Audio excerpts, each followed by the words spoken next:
Hi everybody, welcome back to Tar Takes. We're here on May 14th, ready to discuss Celtics, NBA, Tiger Woods, NFL, sports gambling, everything that is happening in the sports world.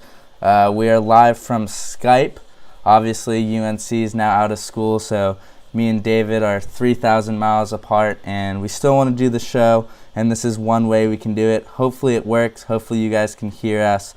Obviously the quality won't be as good, but we're giving it a shot anyways. So let's jump right in. Celtics, Cleveland, Game 1 did not go Cleveland's way. They lost 108-83. They were blown out. Are the Celtics a legitimate threat to Cleveland in the Eastern Conference? I think the fact that we've participated the Celtics are is just a fault on our parts, because we need to recognize that the Celtics are for real and they are a legit team.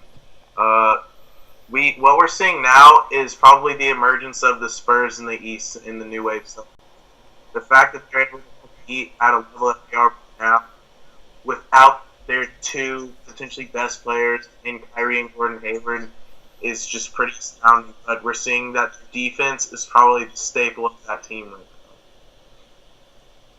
Yeah, I mean, I think you have to take the Celtics as a legitimate threat. You know, I don't really know what makes them so good.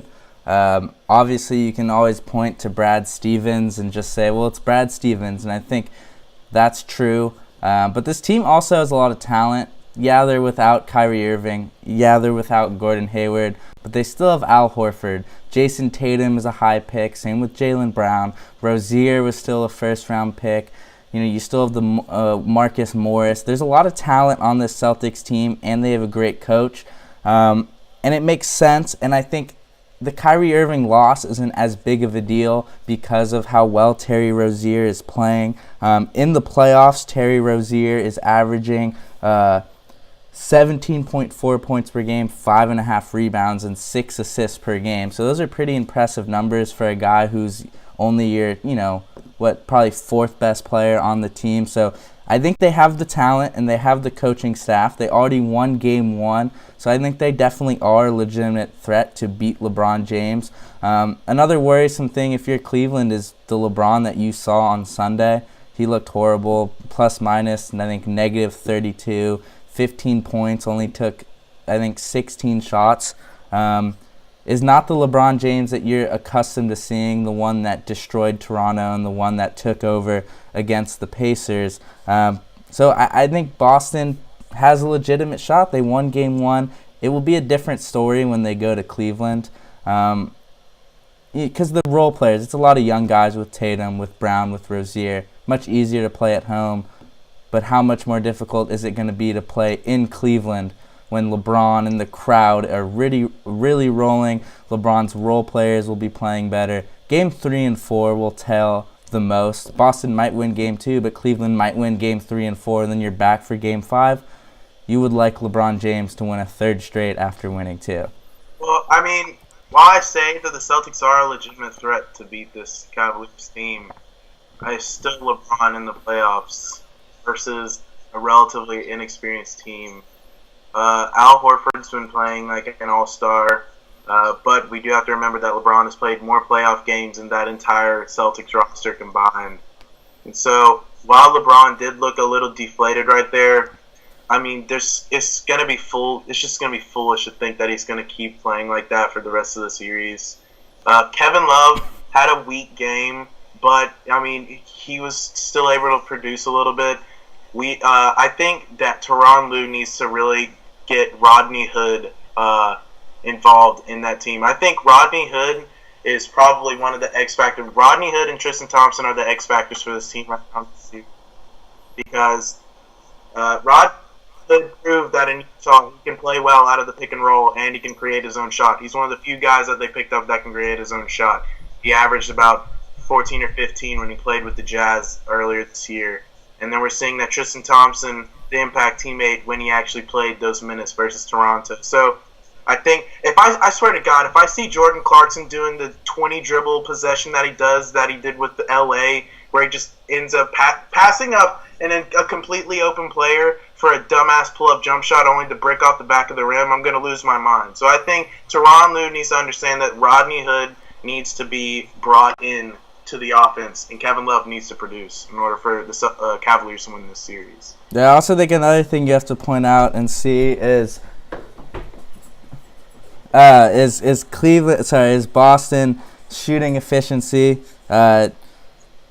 Marcus Morris had 21 points on 12 shots. Horford, 20 points on 10. Tatum, 16 points on 11 shots. Jaylen Brown, 23 points on 16 shots. So they're shooting the ball really well. But then again, if they're not at home, if they're on the road, are those shooting numbers really going to be the same? You know, Boston shot unbelievably well, and LeBron had arguably the worst game of his playoff career. That probably won't be the same thing going forward. So let's stay with the Celtics. Stay with Kyrie Irving, Terry Rozier. Should the Boston Celtics look to trade Kyrie Irving this offseason? I mean, they could. I think Danny Ainge definitely knows ways to get value for Kyrie Irving. I mean, it's Kyrie, so definitely could get easy some lottery first round picks out of him, get some assets. But I mean, at this point, I would probably say, why would you need to? I mean, he's not on an expensive contract right now. He's still got about another year before he has to re-up his contract. You've got Terry Rozier, who's still in on his rookie contract. So I mean, why not keep a starting point guard with probably one of the best backup point guards in the league? I don't see any reason for them to have to. And honestly, I think the Celtics are probably in the best situation any team could be in, because they have so many assets and they still have some of the most cap space to do it with the assets that they have. I mean, they're only paying him $18 million this year, $20 million next year, and then he's going to have to re-up for his contract soon. And then we have their highest paid players, Gordon Hayward, and the next one down is Al Horford, and is a little pricey at $27 million. But I think after Kyrie, the next highest paid player is Jason Tatum on his rookie contract. So I think they're probably one of the best places they could be in. I don't see any reason for them to trade Kyrie, because they have Kyrie in some of those situations versus the Bucks, where it was a little tense. It would have been a 4-game series, because how clutch Kyrie is, he would have shut the series down way earlier than what they had to go through in that 7 games. Yeah, you know, I'm not going to sit here and say that they should trade Kyrie for sure this offseason. I think the one deal that they should move Kyrie for would be straight up with the Spurs, Kyrie Irving for Kawhi Leonard. It seems like Kawhi will be out of San Antonio at the end of the season, so that would make sense. Kawhi would be able to go to a team that is loaded, would be ready to compete for a title right away. He would get out of San Antonio. He would still have a great coach. No one would not want to go to Boston. On the other hand, Kyrie would be able to go to San Antonio. It would still be his team, because right now in Boston, I'm not so sure it's Kyrie Irving's team. I think it's Brad Stevens' team. That was one of the reasons that Kyrie left Cleveland, is to have his own team. That might not be... I mean, when Kyrie was playing, though, it was obviously Kyrie's. I mean, if he goes to San Antonio, it's going to be Popovich's team. I don't think he cares about that per se. I mean, that's not... I don't think that's an issue with Kyrie. But you also, who knows how good Jason Tatum and Jaylen Brown are going to become. But, so I think that deal would make sense, I think, for both parties. I think Boston would get better if they got Kawhi, because then they would still have a really good starting point guard in Terry Rozier, and they would have the best 2-player in the NBA. San Antonio is able to get rid of an unhappy player in Kawhi Leonard, and Popovich sort of gets a much better Tony Parker in Kyrie Irving. So I think that makes sense. For Boston, Kyrie, you would also get a lot for him. Like Kawhi Leonard, he's also been injury prone. I don't know if Kyrie's a for sure number 1 player in the NBA. He's a very good number 2. You can't get a better number 2, and he's a closer. So the number 1. I think. All right. So my only issue with that, I do agree that it would be a win-win scenario for the Spurs, Celtics.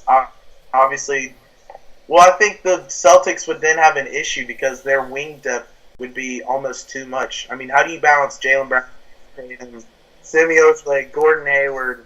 I mean, and Kawhi Leonard coming into the mix when you're only going to have Marcus Morris and I think the smartest move for the Celtics, if they were to move Kyrie, would be to move Kyrie to the Pelicans and get Anthony Davis. That would be the smartest move, in my opinion.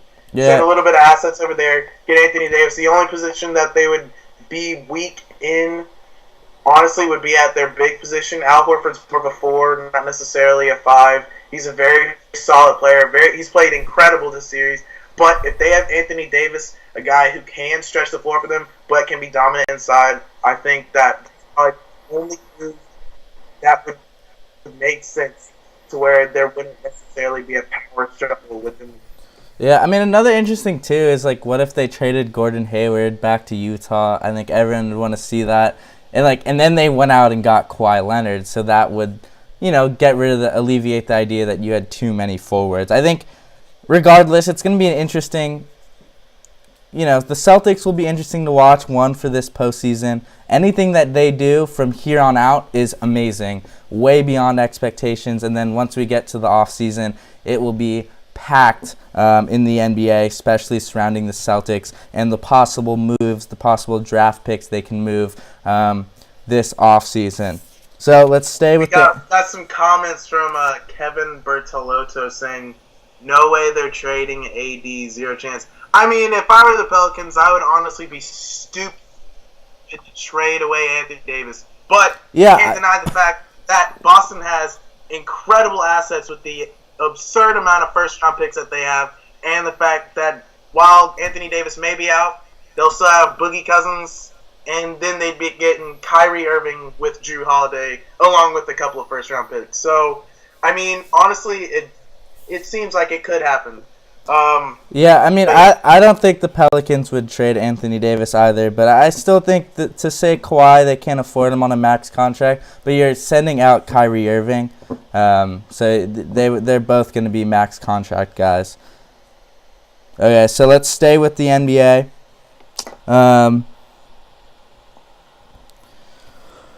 In the Western Conference, Rockets-Warriors, they tip off actually in 13 minutes. Game 1 is tonight. Who do you have in the series? I mean, to go against the Warriors, I feel like is blasphemy at this point in time. Even though we all hate it, the Warriors are still the best team in the league.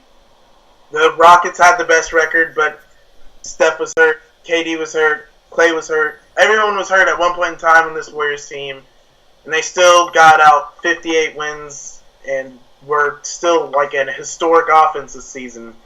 To go against any team that has 2 MVP candidates, I mean, the Rockets have 2, obviously, and Chris Paul and James Harden, but someone as dominant as KD, who's probably top 2 in the game right now, and Steph Curry, who's probably one of the most influential players that come into the NBA, and then Klay Thompson. There's just too much depth on that team. I think the Rockets have a great system with a lot of shooters, probably more shooters than the Warriors themselves have, but I think the Warriors have a better balance and a little bit more star power, and I think that they're going to. I'm gonna go in this one, 6-7, but I'm feeling like it's gonna be 6. 6 games, Warriors. Yeah, Warriors are gonna win this one. Yeah, I mean, I have to go with the Warriors. I really like the Rockets. I think they're a much better team than they have been in the past, but they're going up against the Golden State Warriors. The Warriors are literally a once-in-a-generation type team. They have 4 All-Stars on the team. Just look right now, they have 3 players averaging more than 20 points per game in the playoffs, and the 4th best player who isn't averaging 20 points per game, in Draymond Green, is almost averaging a triple-double with 13 points, 11.5 rebounds, and 9 assists. It's like you have 3 guys that at any moment could go for 40 points in a game, are all consistent enough to average over 20. Oh, and then, the 4th guy is also averaging almost a triple-double. The talent on the... Not to mention Iggy, Nick Young. There's just too much depth on this team. I mean, the Rockets, they've got Eric Gordon can space the floor. He's proven that he's a great player off the bench. He's honestly a starter caliber player. He's an all-star caliber player in the league, but He's coming off the bench for this team, and I mean they have Gerald Green is shooting, Trevor Reeves, decent space for Clint Capella's, but the Warriors have all those type of players, just way more well spread out across that roster. I just don't see any way that they can win. Yeah, and like the one big worrisome I think for the Rockets is just experience. D'Antoni's struggled in the playoffs. This is Chris Paul's first Western Conference Finals. So when you're going up against a team, you can argue who's playing better this year, who has had the more talented roster this year, especially with the ascension of Clint Capella, Rockets, Warriors, but you can't argue experience. The Warriors have done that. They've done everything. They've won twice. They've done everything. They have Steve Kerr over Mike D'Antoni. I think that's a pretty big mismatch. D'Antoni's had a great year, but Kerr, I think, is a much better coach. Kevin just commented, if Houston loses game 1, the series is over. I don't know if I would go that far because they could still win game 2, and then you're going back to Oakland. It's 1-1. Could they not get one of 2 games in Oakland? Yeah, they could, and make it 2-2 going back to Houston game 5. I do think, if they lose game 1, it hurts their chances a lot compared to winning game 1. I think it's better to win game 1 than game 2, but to say it's over... Houston's got to go blow for blow with this team. If they lose, I agree with that. If they lose game 1, I think they're done. Like, the fact but if they say, what if Steph Curry hits a crazy game winner and it's a close game 1? Like, it could go either way. If they get blown out in game 1, yes, I'm worried. If it's a close game, comes down. Think about that. This season you've come so far. You've increased your win totals. Your player finally is an MVP. You finally got that other guy to help your other player. You do everything right, and then Curry just hits a game winner. Like, even in that scenario, it's so demoralizing. Like, it would just. I feel like if they lose game 1, we could be looking at a 4-1 gentleman's sweep. Honestly, if they lose game 1, I think the Rockets have to go blow for blow with this team if they want to stay in. Yeah, I think. And the fact of the matter is, the Rockets' best player in James Harden versus James Harden and Chris Paul versus the Warriors' best players in Kevin Durant and Steph Curry. The Rockets don't have a guy like Kevin Durant who can take over a game on both sides of the floor. I mean, you can argue Chris Paul and Harden can. I think the one thing that Chris Paul, Chris Paul can get you those steals, but when it comes down to it, the small ball lineup that the Warriors is probably going to go down as one of the deadliest lineups in NBA history. Yeah. With that Draymond, Clay, Iggy, KD, that lineup right there is probably one of the most unstoppable. Like, it's so fast. That defense with Iguodala and Kevin Durant, you already have a superstar defender in Andre Iguodala, and then Durant, who's proven himself that he can be that type of defensive player. I just don't see how Houston would be able to rally from losing a game 1 against a team like this. Yeah, I mean, there's also one thing, I think for Houston to win, Eric Gordon's going to have to step up. He's averaging 13 points per game right now, but only shooting 34%. He's going to have to be shooting at least 45% for Houston to have a chance. Average 18 if they want to win.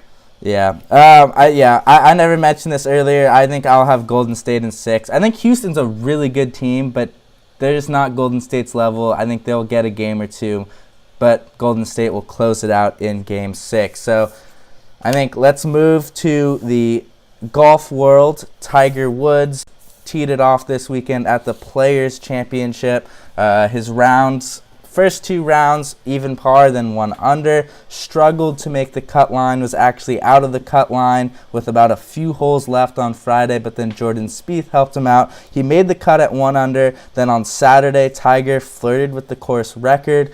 I think he was 8 under par through 12 holes. The course record is 9 under, set by Webb Simpson, I think, the day before. So Tiger was right there. Struggled a little bit late, finished with a 7 under 65. Then on Sunday went very low early, was actually 4 shots off the lead on 14, smashed a drive down the middle of the fairway, had a 115-yard wedge shot. If he birdied that, he would have been just 3 shots off the lead, spun the wedge off the front, ended up bogeying, and Webb Simpson birdied, increasing the lead to 6 shots, and that ended Tiger's comeback.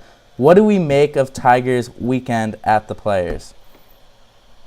I mean, it's the same story. Everyone is saying Tiger's back. To think that Tiger will ever be back, I think it's a dream.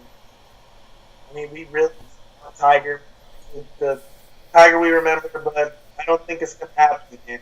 I mean, the tied for 11th was a great finish. I mean, considering all the other players were just a couple of strokes ahead of him, but I mean, it's promising to see Tiger playing well, and you're glad to see Tiger playing an adequate level of golf. But we're never going to see that level of Tiger again.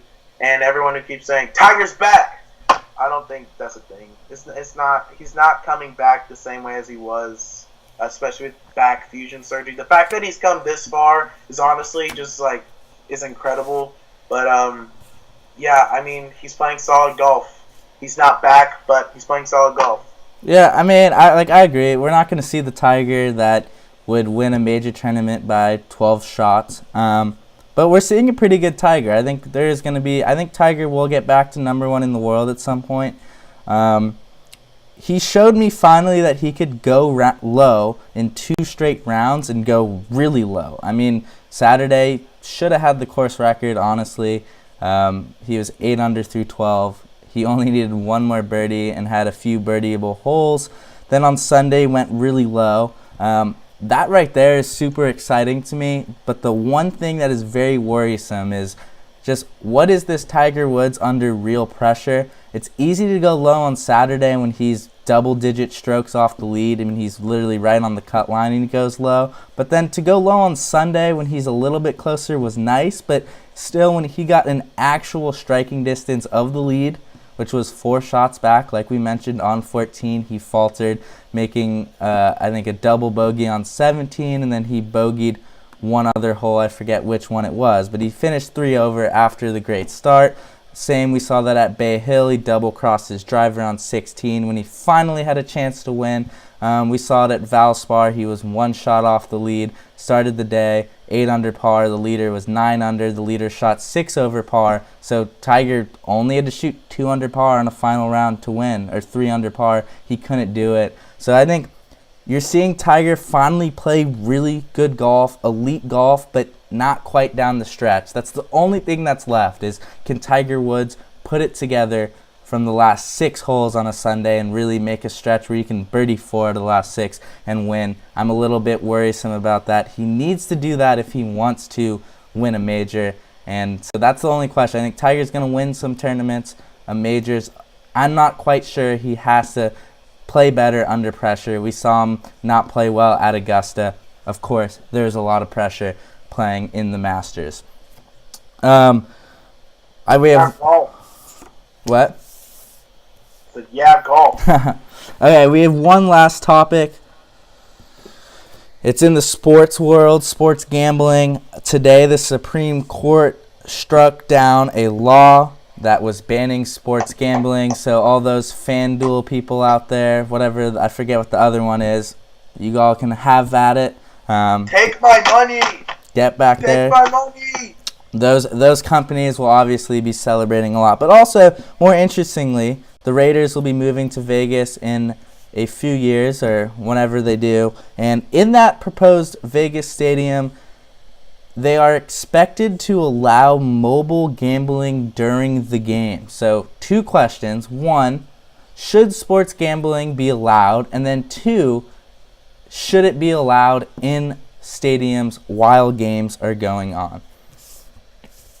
The answer is yes. See, if we allow gambling to go on, yes to all. I mean, gambling is just the natural way of life. It'll get the fans more. This is a win-win for any sports, right? If we have guys that are able to gamble within the stadium, I mean, why do people go to the Kentucky? It's not like we get watching horses. I mean, the only people who care about horses like that are those weird girls back in like middle school or lower school who looked at the magazines of horses. I mean, the fact of the matter that we're allowing gambling to happen in the stadium is great for the teams to make more money. I mean, no one's going to make a bet on a team and stay at home. We're going to see more people going to the games, waiting for their best to see what's going to happen. This is going to mean higher ticket sales, It's going to mean large player contracts. It's just going to mean all around. It's just going to benefit from everyone's going to benefit. I mean, now we're not having as much black market shady stuff going on, and now there's actually going to be some profit in there for the players, for everybody in this, rather than just underground gambling going on for these sports betting. So, I mean, this is a win-win situation. The government finally did something right. Yeah, I mean, I completely agree. Like, there's going to be a huge potential of untapped revenue. It's going to make the rich richer, which I don't care too much about. But like you said, I think the players will hopefully get a good portion of that. And the more money that goes to the players, I think the better. They get to cut down on a black market, like David just mentioned, and they can control consumption. They know who's gambling. It would be legalized, so they can keep eyes on it. It's a very similar idea to just the legalization of marijuana. You get to control who's smoking marijuana, smoking weed, whatever. You can raise the prices, increase the revenue, and you're taking it out of black market consumption. And then in the stadium, I'm for whatever gets people to the games. I love games. I love when they're sold out, when it's packed, and when the atmosphere is incredible. And we see it a lot, especially recently in the NFL. A lot of people are staying at homes because there's NFL Red Zone, there's NFL Sunday Ticket, there's all those great things. You have your own couch, you have your own chips and salsa that's much cheaper than the $8 chips that are sold at NFL games. So not as many people are going to NFL games during the regular season. And that's a bummer because there's nothing more fun than attending a game and have it be a raucous atmosphere. There's just nothing like that. That's what sports bring. And if sports gambling can bring more people in those seats and keep them and make them stay, then I am all for it. I'm not going to sit here and say like I'm super knowledgeable about the situation, but I think just looking at it based on the research that we've done, I think it would make sense for it to be allowed. So I'm all for sports gambling being in the stadiums and being legalized. Everyone, have at it. It's a ton of fun. Go for it. I think that's everything today. Hopefully our show on Skype worked. This will be live on YouTube, Facebook. It's already on Facebook Live. It will be live on Relevnt later today. Check it out. Download the app Relevnt. Follow us on Twitter, Instagram, whatever. Keep up with Tar Takes. Tar Takes is on Instagram. It is also on Twitter.